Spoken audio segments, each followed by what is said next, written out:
เป็นยังน้องตุ๊กคือบ่อยู่เฮือนหลังนั้นน้องตุ๊กเกรงใจเพิ่นนี่หืมลูกหลานเพิ่นก็ลูกเพิ่นแน่นะ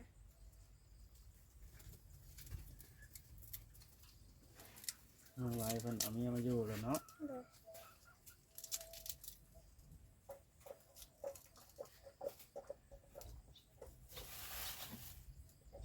อันนั้นสิอยู่สิให้เพิ่นบ่อยู่มันก็บ่เป็นเนาะเด้อเพราะว่าเพิ่นก็บ่ได้ไล่เฮาออกเพิ่นก็ให้อยู่นํอยู่เนาะเด้อเอ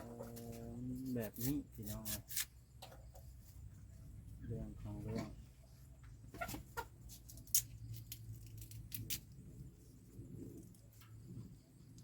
เสียงยุ่นอาหาร ฮะ เสียงยุ่นเพิ่นมาเจาะตรงน้ำท่วมว่าออกไปแม่ถ้าออกไปทั่ว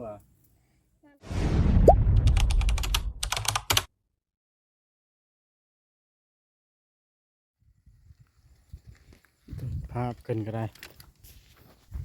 น้องกระตุกเฮ็ดหยังอะน่ะเก็บเอาทานบ่โอ้ตัวมันคักผัดขายเบิดแล้วเนาะทานอยู่ได้เลยมาเล็มเอาพอตัวมันตากฝนนี่โอ้เจ้าเสียมไปยังซะน่ะเพื่อนน้องตุ๊กกดจิรอป่ะ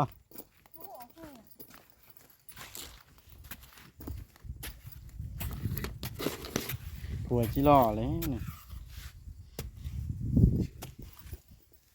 โอ้ยเสียง งูกระปูวะงูใหญ่แท้งูแม่นจิรอนี่เนาะ ย่านหูกระปุก จะกดให้ยังซะน่ะ คุดเบิ่งสิแหละ เที่ยงเราเขาต้มแล้วหน่อไม้ก็ได้เป็นสิแกงกินเที่ยงก็ได้เบิ่งพายต้มแล้ว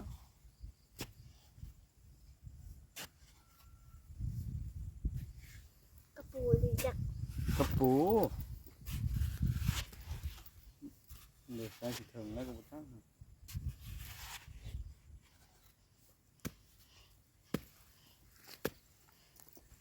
หมูหมักอยู่ซื่อๆย่างก็แค่เนาะลูกเพิ่นไปใช้สปาเจ้าคือบ่ได้ยินเสียงเล็กน้อย เพิ่นนอน เอา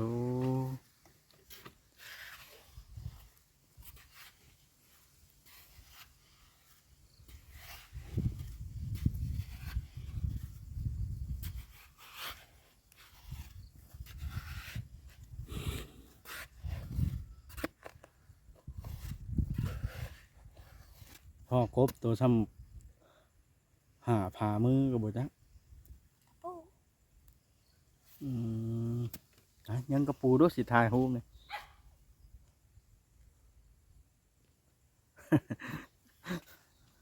ไป เก่ง ผม อืม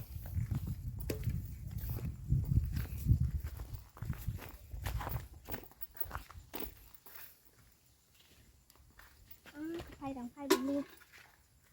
ก ระไพ่ไปใช้แต่เก่าซะ เอาไฟปากก่อน ไปยืมไพ่ป้าแล้ว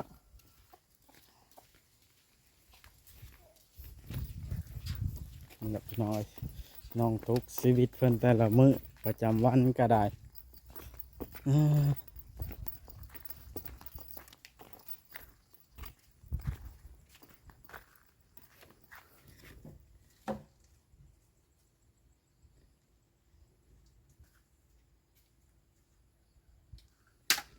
โอ้จานนี่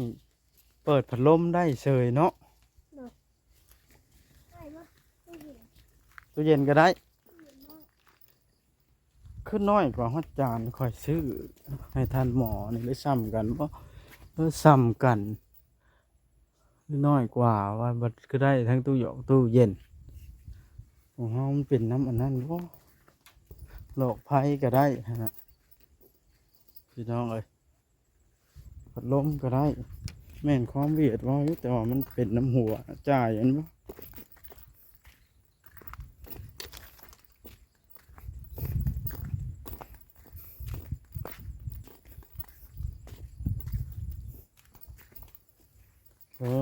ตัว เอาไฟปากกันเนาะ อยากให้ได้สิคิดได้ที่มันบ่มีปะ เลย อ้าวสร้างเป็นแทะบาทนะ เสียบให้ไว้ใช่ไหม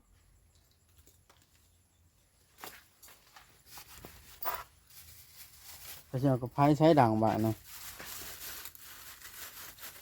คอยกับโบได้สูบยากับบุมีแล้วกับไพ่ไปถามแล้วดู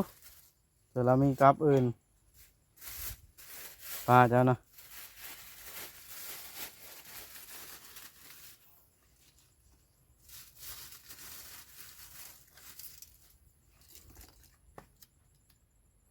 เบิ้งอาสิเบิ้งให้นี่ มันเป็นบุ๊ก กับเจ้าใช้แต่เก้าได้จะไปทางไหน ไปหาอีกมันมี2ครับเพื่อนเรา แม่นเราเอาไว้บีบเอาน้ำมันชื่อเดมากับนี่เราเอาไว้บีบเอาน้ำมันจะชื่อกับบุจัก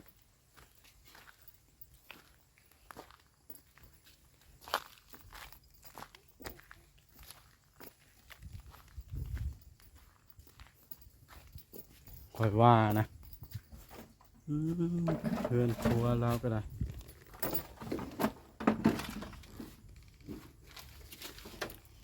ไปนัวเราก็ยังน้อยหนึงที่สำคัญของแท้นั่นเลย โยเจ้าชิโดดรู้บ่เลยนี่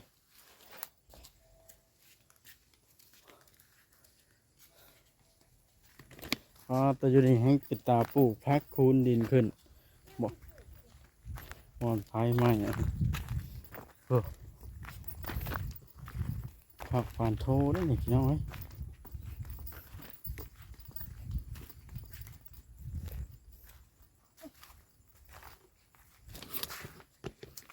เจ้าบุท่านปอกหน่อไม้กระถางไผ่หรือสิข้างน้ำไว้บ่ ที่ข้างน้ำไว้ให้สุด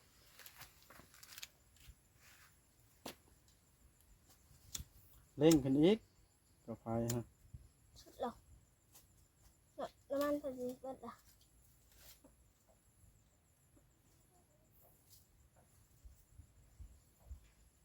กับละ6,000ได้กับไผ่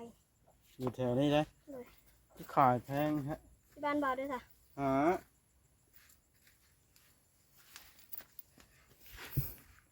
6,000ที่บ้าน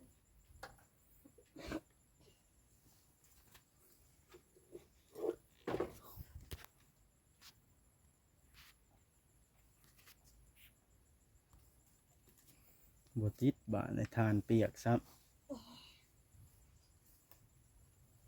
มีดดำที่เก้าเจ้าไปทางไหนฉันน้องกระตุก นี่ตัว มีเจ้าหั่นป่าเมื่อนั้นนะ เอาไปส่งคนละ มีดไผ่อะนะ มีปะยืมกันมา เอ่อ ไหมมือย้อน มีดป้าเพราะว่ามีดเจ้ามีดเท่าไรมีดใช้งานเท่าไรเจ้า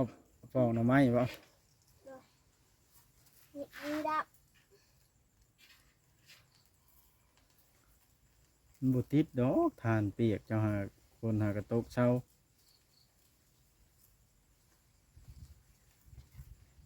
เจ้าเอาได้ใช้จะหนึ่งเข่าเอายังหนึ่งเข่านะ คนละมือนะ อ่า เอาทานเปียกได้แหละ โอ้ยบติดดอกคอยว่า มันใส่เวลาหลายนาทีอะ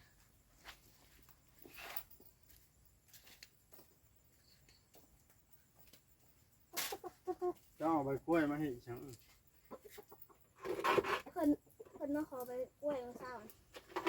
มีดน้องกระตุกอันนี้ฮะมีดนี่ว่าจะใช้ปอกหน่อไม้เนี่ย เลย เกี่ยวผ้ามันใหญ่โพ่นเนาะ เลย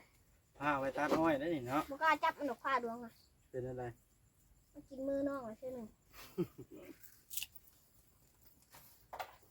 อืม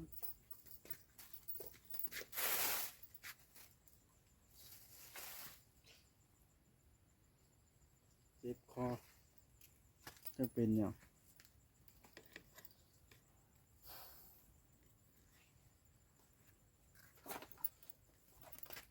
น้อยสุขภาพก็บอกแข็งแรงบันไดแล้วกินอาหารแบบน้องกระติกกระตุกก็ได้ มันบอกไม่อยากกิน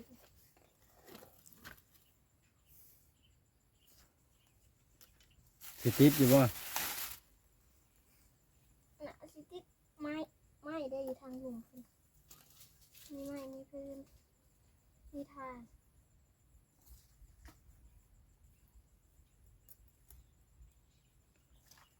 เพิ่มยางเข้าไปอีก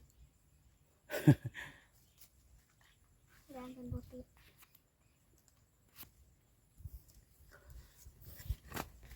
นี่ไงวะ ขี่มาบ่เราเลี้ยงมาหลายเลยหาลงมือปอกหน่อไม้หน่อยไหมหน่อไม้ติดเลยเราสิต้มใช้หม้อกระทะนี่บ่คือบอกมาใส่หม้อใหญ่คนคือเห็นเพิ่นซื้อมาให้แล้วหม้อ2 หูฮะขนาดฮะเอาหม้อตัวนี้แหละการต้มการจืดใส่หม้อใบอันทอดไข่อันนั้น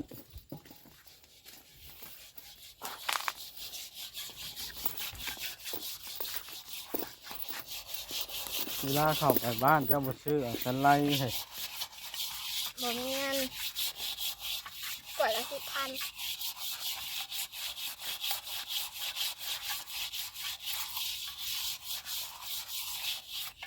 เวลามันมีน้ำมันแล้วมันสิบอกนั้นสิบ่ร้อน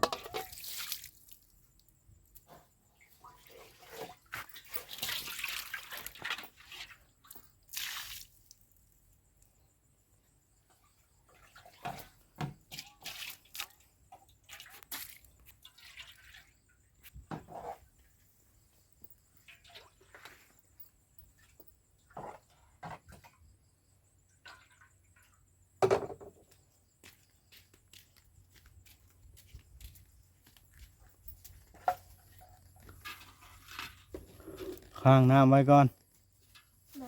จึงสิเริ่มปอกหน่อไม้บาดนึงเนาะ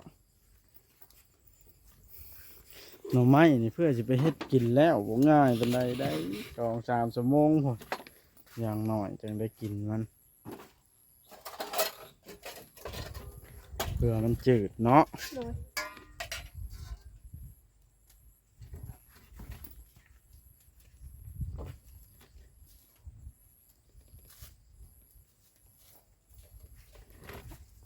มีจืดก็ล่ะ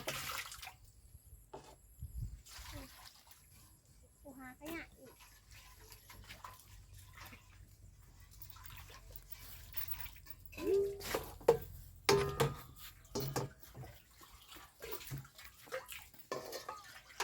เซะเบิ่ง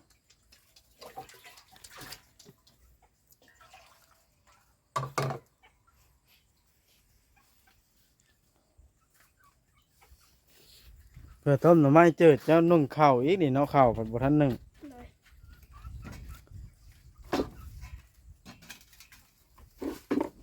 เจ้าบ่ปอกก่อนจังล่างหรือเอาบ้องมันก่อนบ่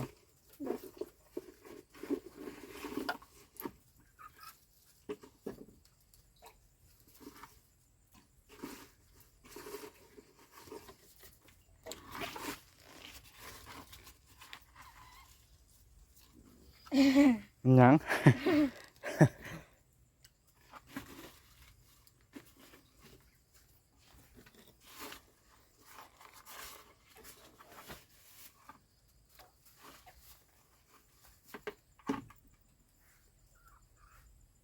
เล่มนี้เห็นแล้วปะ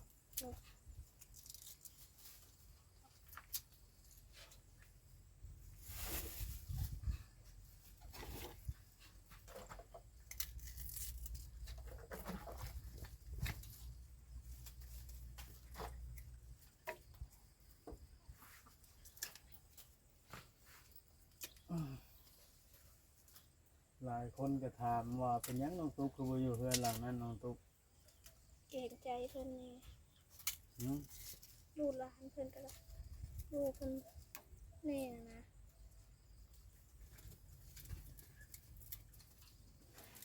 น้องหลายเพิ่นเอาเมียมาอยู่แล้วเนาะ เลย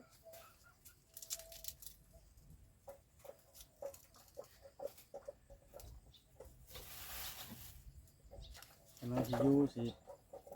ให้เพิ่นบ่อยู่มันก็บ่เป็นเนาะ เลย เพราะว่าเพิ่นก็บ่ได้ไล่เฮาออกเพิ่นก็ให้อยู่น้ำอยู่เนาะ เลย เออแบบนี้พี่น้องเรื่องของเรื่อง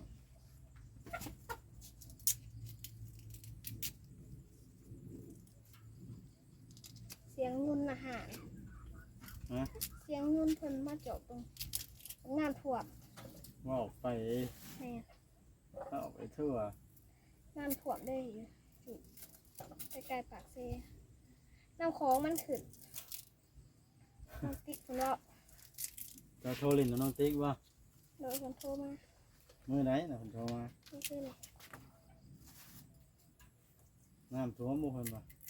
โดย อืม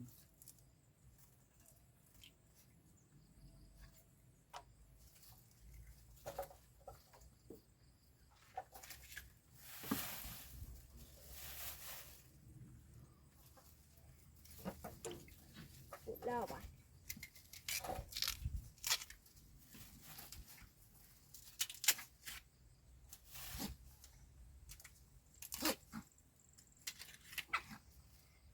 น้องก็น้องไม่ได้สูหลินโทรศัพท์นั่นดีนี่แต่ผัวน้องหลิน ทางเว้นคือบ่นอนเล่นโทรศัพท์กูมื้อยากเล่นล่ะ ฝากแบดกลางเวร ทางว่าสิพุ่นบ่ โดยเรือนใหญ่ อ๋อก ลางคืนแล้วเอามาดิกราบไปตกเอาใส่นี่เอาไปทิ้ง กินทรายบ่ได้แล้วเนาะ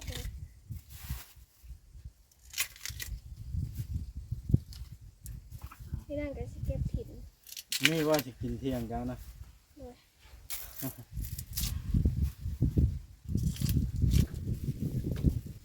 เอายอดอ้อยแหละมาแกงจืดใช่ มาแล้ว แซ่บได้แกงยอดอ้อยใช่เจ้าบ่ต้องต้มต้องหยังแล้ว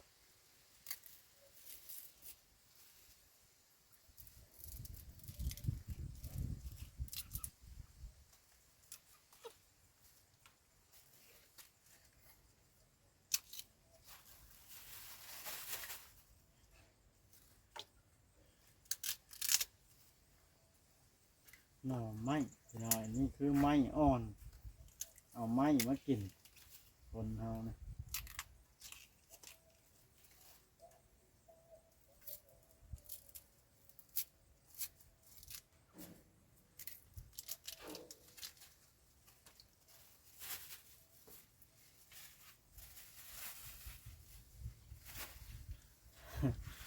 บริตักถ้วยหนึ่งตักเธอหนึ่งพี่น้องเลย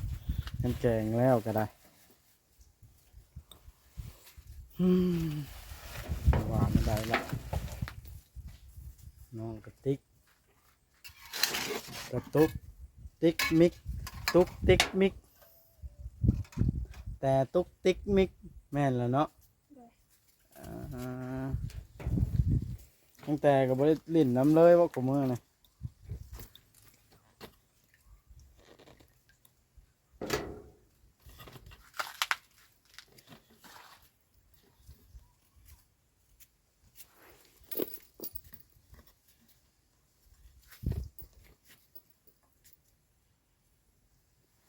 จากเตรียมต้มบานเนาะ ไผจักติดหรือบ่หันก็ได้มันควันจุดยางนี่ชื่อว่า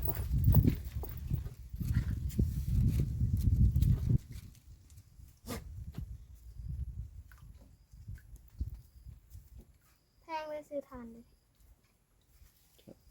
ชอบเท่าไหร่ ศพละ30 บาทบางห้าง แพงแท้แถวนี้เนาะ บ้านบาทดีกว่า สาวหาทานใช้สิสอบละ30 เอาว่าไปซื้อศพมา25,000นี่เด้ หือ ไปซื้อต่อนะศพละ25,000 เจ้าขายเบิดแล้วบ่มีทานดังบัดเลยเนาะคำบุขายเพิ่นอยากได้เงินบ่ เขาน้ำไม่ได้บ่ขายละ ฮะ บ่ทันเขาบ่ทันน้ำมาแล้ว เออพอ เพิ่นฉีดยาบ่อ้อยแท้นี่น้ำตุ๊ก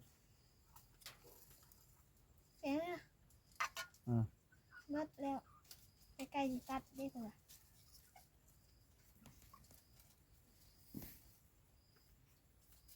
คนสิแต่มันขึ้นใหม่พู่นเด้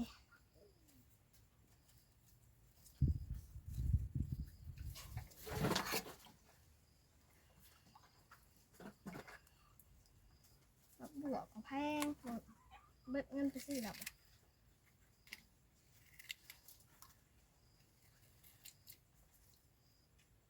หมักบวบกับแพง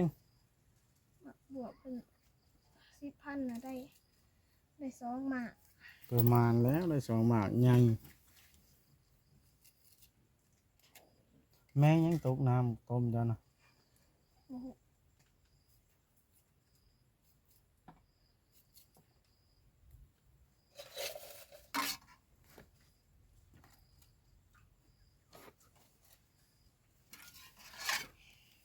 ตกมากระตาย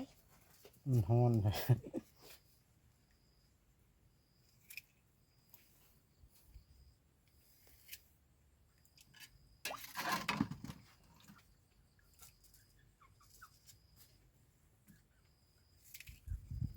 โอ้จะแกงกินเหลืองเว้นเลยได้อนี่เนาะ เลย คอยกินน้ำหน่อยเด้อน้องตุ๊ก เลย ซีมึงซีมือน้องตุ๊กแกงไง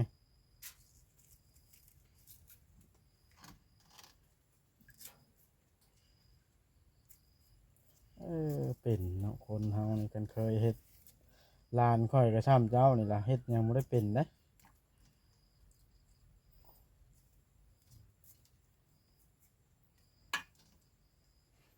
ดังไพ่ก็ยังบ่เป็น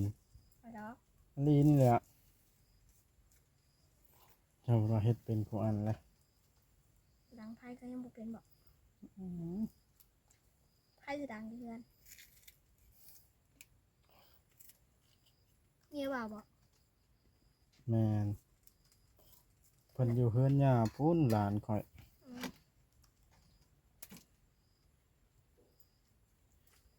อยู่ที่บ้านเนี่ยก็เมียบ่าวนะ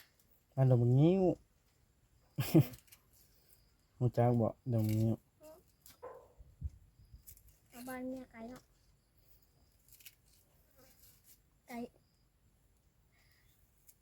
บ่ไกลปานใด แหมบ่ไกลจะบ้านไหน บ้านโคกกับบ้านโดงหิ้วก็ใกล้ๆบ้านน้องอยู่ได้น่ะ ดอกงิ้วหั่นได้ เลย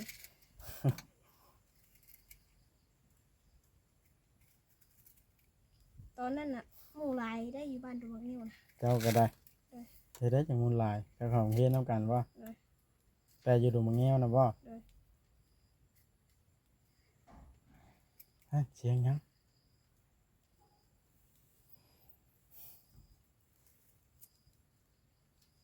เสียงป้า